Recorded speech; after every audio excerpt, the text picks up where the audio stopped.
Olá, seja bem-vindo. Meu nome é Alberto, serei seu coordenador, professor, dentro da área da fisioterapia, no que cerne a anatomia humana. Vou passar para você os principais conceitos de anatomia humana óssea, articular e muscular voltados para o concurso público. Tá?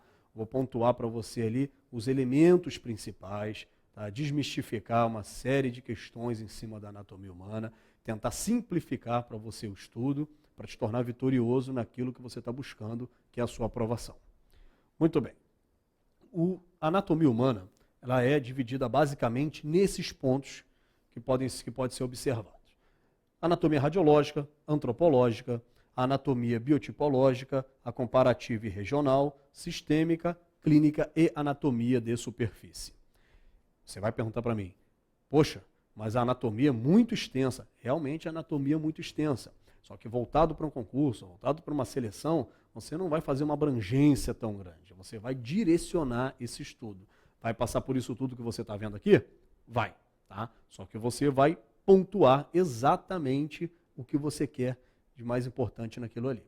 Temos os sistemas que estão integrados à anatomia, que são esses sistemas que vocês estão vendo, tegumentar, que você já conhece, tá? Tegumentar esquelético, articular, muscular, nervoso, circulatório, digestório, respiratório, urinário, reprodutor e endócrino. Conhece tudo? Conhece. Nosso foco aqui, tá, seria o sistema articular e muscular envolvendo o sistema esquelético. Esse é o direcionamento que eu vou propor a você. Para começar o estudo de anatomia, tem que se conhecer as posições anatômicas. As posições anatômicas principais são a sagital, a frontal e a transversal. Nossa primeira figura traz para você a posição anatômica sagital. Na posição anatômica sagital, você observa um corte feito na estrutura do corpo, em que você separa em partes iguais a lateral direita e a lateral esquerda. Lembrando, quando esse corte é feito central, nós chamamos essa posição de posição sagital mediana.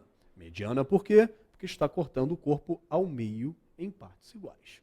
Ok? Certinho, não há diferencial.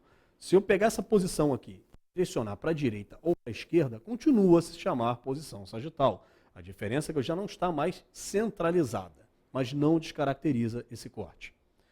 Segundo corte, corte frontal. No corte frontal você tem a secção, a separação do corpo em região anterior e posterior. No corte frontal, esse regional não existe médio, ou seja, você não tem corte frontal mediano ou medial. Não se separa o corpo em parte anterior e posterior iguais, não existe isso. É apenas, pura e simplesmente, corte frontal. O terceiro corte que se apresenta para você é o corte transversal. No corte transversal, você tem a secção do corpo separando essa estrutura em superior e inferior. Tá?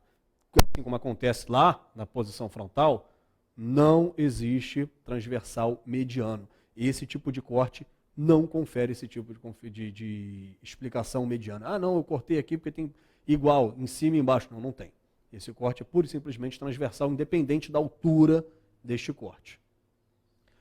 O sistema esquelético, ele é dividido em esqueleto axial e apendicular. O termo axial confere a você o quê? Crânio, coluna e tórax. O apendicular, você pensa em cintura escapular, membros superiores, cintura pélvica, membros inferiores. Essa é a divisão anatômica estrutural do seu sistema esquelético. Seus 206 ossos estão encaixados ali. Relembrando, esqueleto axial, crânio, coluna e tórax. Esqueleto apendicular, membros superiores e inferiores, envolvendo as suas cinturas específicas, a escapular e a cintura pélvica.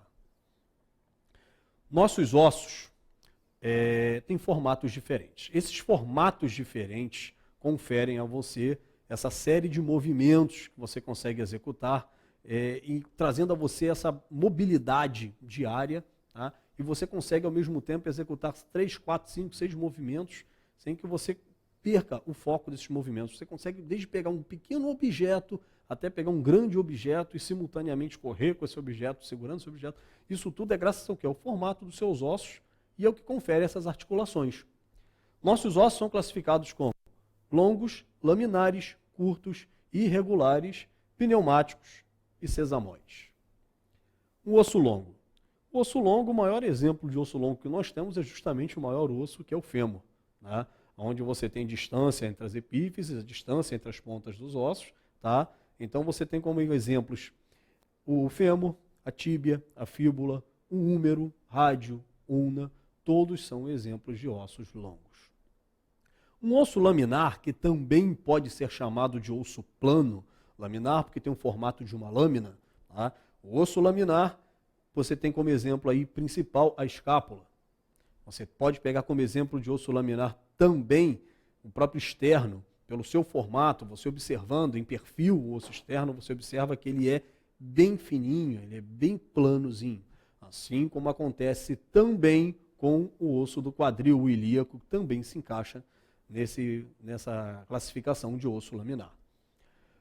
Ossos curtos são ossos onde a distância, tá, entre as epífises é pequena. Você tem um tamanho do osso bem reduzido. Exemplo, os ossos do tarso, os ossos do carpo, que são ossos pequenos. Tá? Esses ossos são importantíssimos no movimento, podemos falar mais à frente, e esses ossos são classificados como curtos. Irregular. Quando você pensa em algo irregular, você pensa em alguma coisa que não tem um formato, tá, específico que você possa classificar. O principal exemplo de osso irregular do seu corpo é a vértebra. Nossas vértebras, se formos observarmos os corpos, os processos espinhosos, transversos, você não consegue assimilar o formato de uma vértebra a nenhum formato geométrico que você conheça. Tá? Por isso, o nome de osso irregular. Ossos pneumáticos. Os ossos pneumáticos são os ossos que têm presença de ar no seu interior. Por isso, o nome é pneumático. Normalmente, são ossos que têm esta característica. Por quê? Porque tem que se reduzir o peso desses ossos para que haja uma perfeita sincronia com o sistema articular. Grande exemplo que nós temos de ossos pneumáticos do nosso corpo são os seios da face. Os ossos dos seios da face, tá, em sua grande maioria, incluindo aqui, você pode colocar aqui os zigomáticos, você pode parar para pensar também nos alvéolos maxilares, pode parar para pensar nos seios frontais. Tá? Esses ossos, eles têm esta característica, por quê? O peso do crânio anteriormente tem que ser reduzido, uma vez que o centro, tá, aonde centraliza a coluna vertebral, lá embaixo, na base do seu crânio, era um pouco mais posterior. Então, se você parar para pensar, se essa região anterior do crânio fosse maciça, o que ia acontecer com o seu crânio? Tombar. Você iria andando, olhando para o chão. Então, por isso, os ossos pneumáticos têm essa característica, eles são mais leves. Uma ave, por exemplo, 85% da estrutura de uma ave é pneumática. Por quê?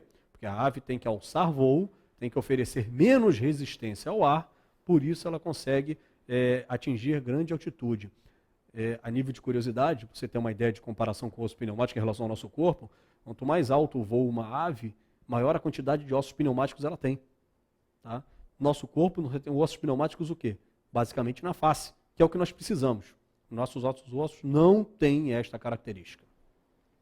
Osso sesamoide. Um osso sesamoide é um osso que participa de uma articulação diretamente, porém este osso ele não está inserido no contexto articular numa conjugação direta. O maior exemplo de osso sesamoide que nós temos é a patela. A patela, ou a rótula, tá, está inserida no contexto da articulação, está ali dentro da articulação, só que está à frente da estrutura do joelho. Não está dentro da estrutura do joelho. Importantíssima para as alavancas do joelho, porém não está ali dentro desse contexto fêmur-tíbia. Outro exemplo de osso sesamoide que nós temos é a presença dos sesamoides lá no hálux, no pezinho, tá? Que também tem essa importância. Quando você pisa, o sesamoide dos pés, muita gente pensa que é inútil, que não sei o quê, para que serve um osso sesamoide? É só para ancorar uma estrutura tendinosa, ou miotendinosa, ou fibrosa? Não. Participa também do equilíbrio, tá? Dessa ação que você tem de colocar o pé sobre a superfície. Tá? Esse sesamoide também tem uma ação muito grande. Nosso osso por dentro tem uma característica. única. Tá? Nós temos a presença de vários elementos na estrutura óssea. Nós temos os corpos esponjosos, nós temos a presença da medula óssea, tá? Nós temos a presença de vasos sanguíneos, que são os vasos nutrícios, que trazem a nutrição para a estrutura do osso, tá? E de uma membrana que circula esse osso. Quem seriam essas estruturas? Vamos acompanhar aqui. Ó. Nas extremidades de um osso longo, você tem uma matriz óssea mais dura, mais espessa, que nós chamamos de osso compacto ou osso trabecular, que seria o nosso tecido esponjoso. Tá? Esse osso compacto, trabecular ou esponjoso, ele é característico das extremidades dos ossos, por quê? Porque quando você executa o movimento, é exatamente ali que está maior a carga mecânica. É exatamente ali que é desprendida a maior força em cima da estrutura do osso. Daí a necessidade da ponta dos seus ossos serem mais resistentes do que o meio do osso.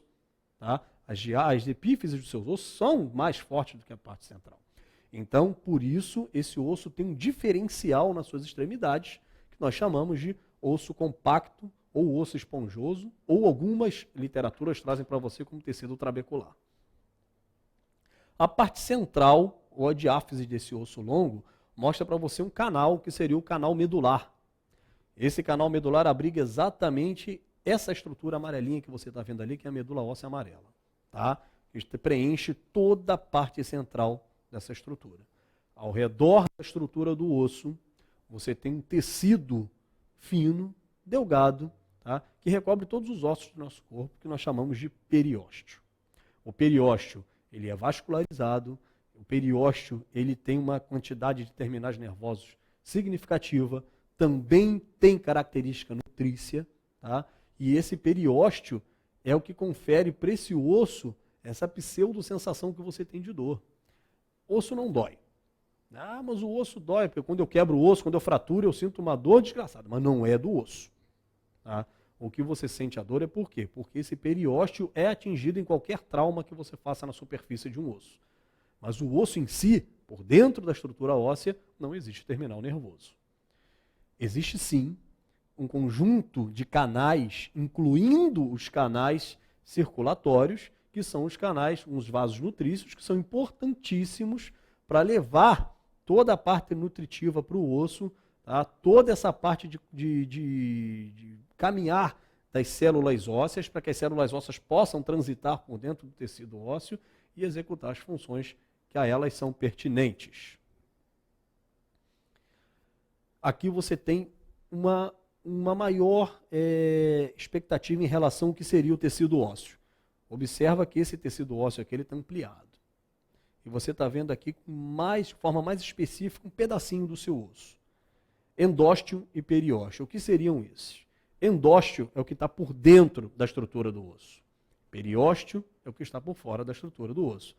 Lembra que eu falei antes daquela laminazinha cartilaginosa, tá? Membranosa que circula o osso? Está ele aqui, ó, periósteo. O periósteo que está recortado aqui, e você está vendo ele aqui aberto, em vermelhinho, tá? É aquela membraninha que eu disse a você que protege, que nutre o seu osso e que tem aquela quantidade significativa de terminais nervosos. Tá? Aqui as fibras de Sharpes, que são as fibras que mantêm o periósteo aderido à superfície do próprio osso. Tá? As artérias que levam elemento nutritivo para o osso, ou seja, que irrigam a estrutura do osso, são as artérias nutrícias. Osso compacto, que seria a parte dura do seu osso, onde está a matriz do seu osso. Aqui, a medula óssea amarela e essa camada mais interna que circula internamente, que é o endósteo. Então você tem aqui a separação específica de uma unidade óssea, mostrando para você o que esse osso tem por dentro. Tá? Você tem uma expectativa, nós já falamos em planos sobre isso, foi feito aqui um corte transversal, tá? Nesse corte transversal foi feita uma secção também sagital, que é para você observar essa secção em L, o que acontece por dentro da estrutura do osso.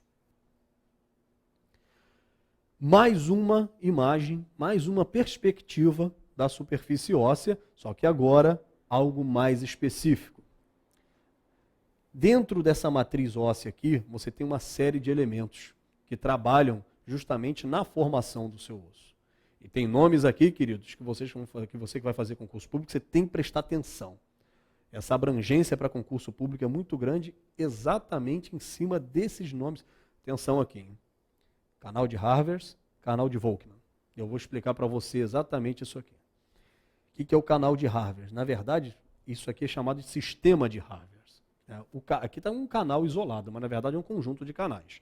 O sistema de Harvard são um conjunto de sistemas que transportam dentro da matriz óssea as células osteoblasto, os osteoclastos e os osteócitos.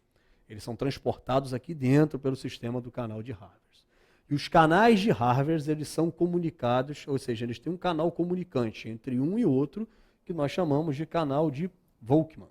O canal de Volkmann é o canal comunicante entre os canais de Harvard. Então, para não esquecer, canais de Harvard são os canais de transporte e o canal de Volkmann, que seria o canal comunicante entre os dois. Através dessa rede que se forma no sistema de Harvard, tá, você tem o transporte de todas as células ósseas. Mostrando para você aqui ainda, tá, o ósteon. O que seria o ósteon?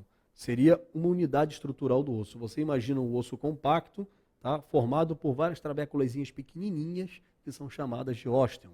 Tá? As lacunas, que seriam os pequenos elementos na superfície do osso onde estão inseridos os osteócitos, que eu vou falar já já para você, os canalículos e ainda aqui uma perspectiva diferente do periósteo. O que é o osteócito?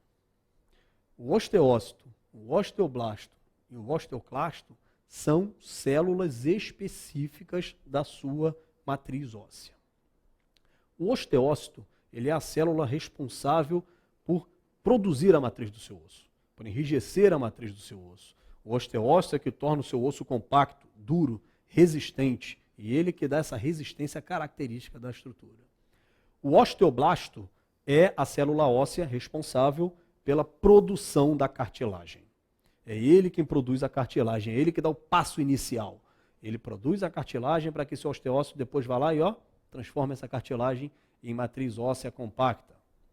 E o osteoclasto, é a célula que faz o quê?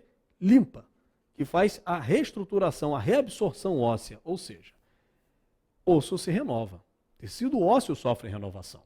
Enquanto um produz a matriz óssea, que seria o seu osteócito, enquanto o outro produz a matriz cartilaginosa, que seria o seu osteoblasto, o osteoclasto reabsorve toda aquela matriz em desuso, tudo aquilo que já não é mais utilizado, que tem que ser renovado, que está envelhecido, vai ser reabsorvido pelo osteoclasto. Então observe que isso aí é algo cíclico, que isso é algo que se fecha. Um produz a matriz óssea, o outro produz a cartilagem e esse terceiro aqui que reabsorve tudo aquilo que já não tem mais uso. Aqui o trabalho das células ósseas, no que acontece, no que cerne exatamente aquilo que eu falei para você. Tá? As células ósseas elas trabalham de uma forma compacta, bem fechada, produzindo esse processo cicatricial que você está observando nessa imagem aqui. Acompanhe o ciclo osteoblasto, osteoclasto e osteócito. Vou te dar um tempinho agora e retorno no próximo bloco contigo.